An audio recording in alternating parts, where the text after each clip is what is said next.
nakita ninyo na patong-patong ang kaso ko. Sa totoo lang, ang balita ko may warrant daw ako pag...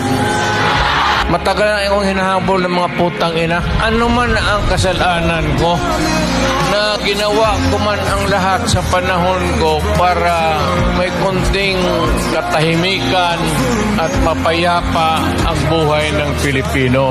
Assuming na totoo, bakit ko ginawa yan? Para sa sarili ko? Para sa pamilya ko? Para sa inyo at ang inyong mga anak sa ating bayan. Bakit? Tumahimik ba ang bayan natin kung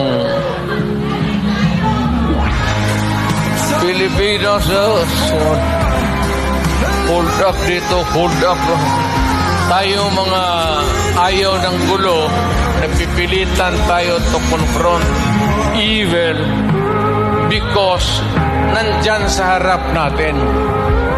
Sino ba naman gustong pumatay? Putang inang yan.